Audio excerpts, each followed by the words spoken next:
देखिए, ये जो काला दिवस है ये सीधे तौर पे सरकार को ये संकेत है कि आप जो हमारे खिलाफ कोरोना जैसी वैश्विक महामारी में आप जो तीनों काले कानून लाए, इसके विरोध में एक किसान जो हमारा संयुक्त किसान मोर्चा है उसने वो किया कि हम झंडे के तहत आप देख रहे होंगे मैं टी शर्ट काला और ये काली पट्टी बांधकर ये विरोध प्रदर्शन कर रहा हूँ। इस सरकार को पूरा देशवासी समर्थन कर रहा है इसका, क्योंकि देश का किसान ही ये देश का पालनहार है। जब देश का किसान अन्न उपजाएगा तभी कोई भी रोटी खाएगा, ये चावल खाएगा। ये सिर्फ और सिर्फ जुमलेबाजी की सरकार है। ये हम लोगों को कमज़ोर करने के लिए बहुत सारे हथकंडे अपनाती है, लेकिन देश का किसान कमज़ोर होने वाला नहीं है।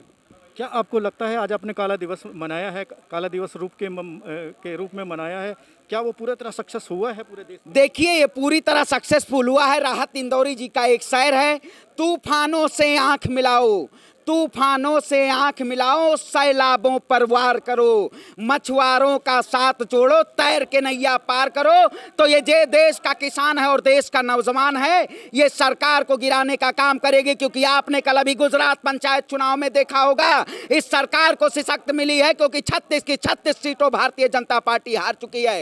ये सिर्फ और सिर्फ हमें कमजोर करना चाहती है, लेकिन यहाँ पे बॉर्डरों पे देखा होगा किसान का आवागमन रहता है। और इस सरकार ये टूट चुकी है पूरी तरह कि ये किसान, देश का किसान पूरे चारों तरफ है और ये वोट की चोट से इस सरकार को चारों तरफ से, देश के कश्मीर से कन्याकुमारी तक इसको हराने का काम करेगा। आपने यहाँ पर मोदी जी का पुतला जलाने की कोशिश की थी, वहाँ पर आपको एक्शन भी लिया गया, क्या कहना चाहेंगे इसके? ये तो पहले दिन से ही सरकार हथकंडे अपना रही है। आपने जब हमारा आंदोलन हो रहा था तो वाटर कैनन के जरिए, लाठीचार्ज के जरिए और जेल की सलाखों के जरिए हमें डराने और धमकाने की कोशिश कर रही थी। लेकिन देश का किसान अगर इसी सड़क को, हल को चला के और अन्न उपजाने का काम करता है तो इसकी कोई भी सरकार हो या कोई भी प्रशासन हो, इसको कभी आवाज को रोक नहीं सकता है।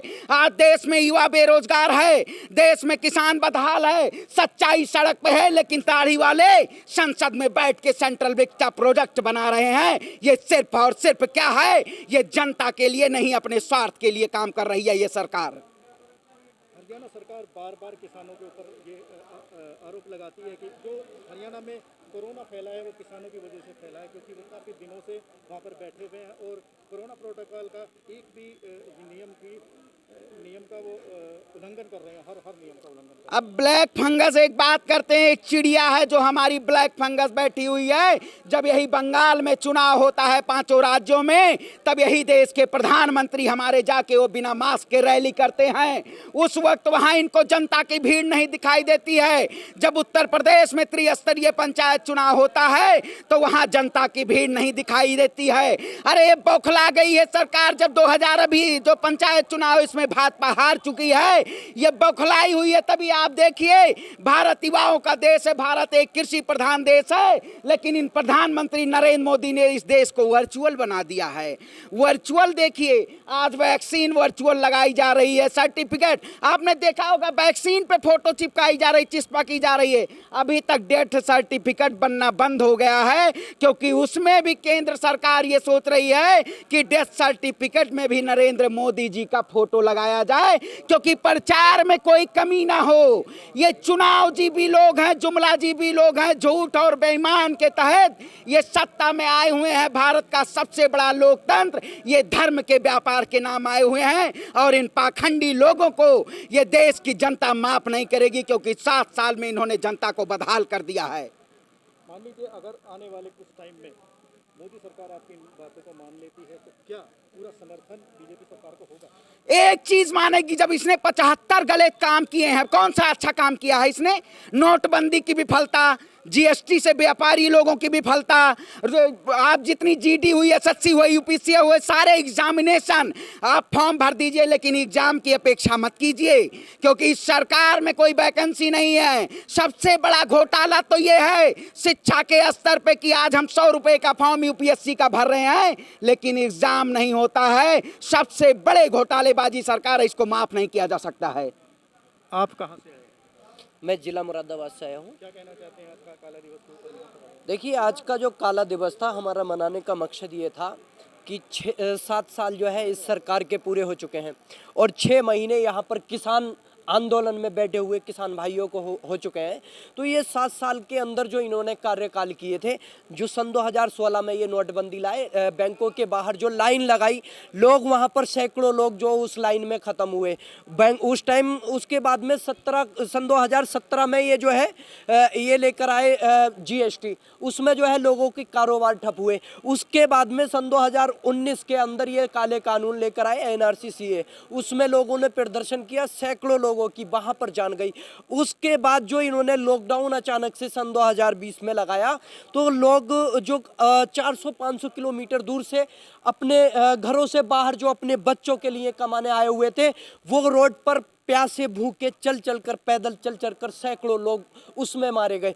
तो इस सरकार की जो विफलता थी 7 साल के अंदर, जैसे कि आपने देखा कि लॉकडाउन के अंदर इनको अस्पताल बनवाना था, उसमें जो है मेडिसिन का इंतजाम कराना था, बेड की सुविधा उपलब्ध करानी थी, वेंटिलेटर की व्यवस्था करानी थी। तो उस टाइम ये किसानों का गला काटने के लिए, किसानों के लिए इन्होंने फंदा तैयार किया कि काले कानून ले आए, तीन कृषि बिल। ये तो 3 कृषि बिलों का जो हम ये 6 महीने से यहाँ पर बैठ के खुले आसमान के नीचे अपने घरों से दूर रहकर, अपने बच्चों से दूर रहकर, अपने परिवार से दूर रहकर यहाँ पर जो अपने हक की लड़ाई लड़ रहे हैं, उस कोरोना महामारी को, जिसमें कि लाखों लोग जो हमारे अपने परिवारों को छोड़ के जा चुके हैं, इस किसान की जो है मतलब जान की परवाह ना की इन्होंने।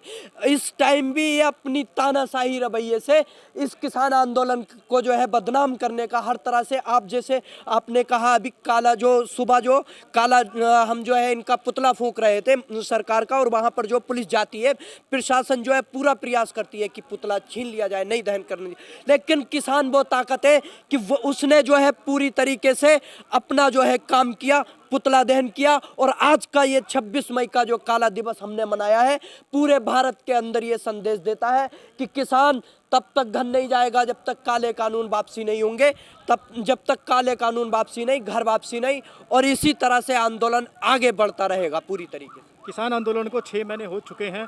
6 महीनों के दौरान करीब 400 किसानों की मौत भी हो गई। उसका जिम्मेदार किसे मानते हैं? इसका पूर्णतः जिम्मेदार केंद्र सरकार है। किसानों की चाहे शहादत की बात हो या देश की कोरोना जैसी वैश्विक महामारी से जो हमारी देश की आम जनता जो परेशान हो रही है, जो गंगा में उनके शव बह रहे हैं, इस सब की पूरी तरह केंद्र सरकार जिम्मेदार है। और मैं ये कहता हूं कि ये जो सरकार में बैठे लोग हैं, आज इन्हीं में एक बाबा, एक हरामदेव हैं, बाबा हरामदेव, जो एलोपैथी को बदनाम करते हैं।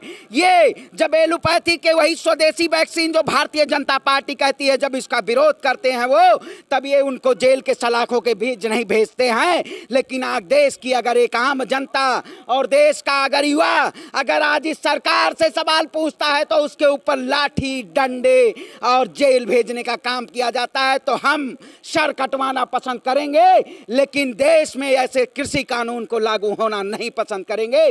जय जवान, जय किसान। ये थे अलग अलग राज्यों से आए किसान समर्थक। देखते हैं अब इनकी मांग कब तक पूरी होती है।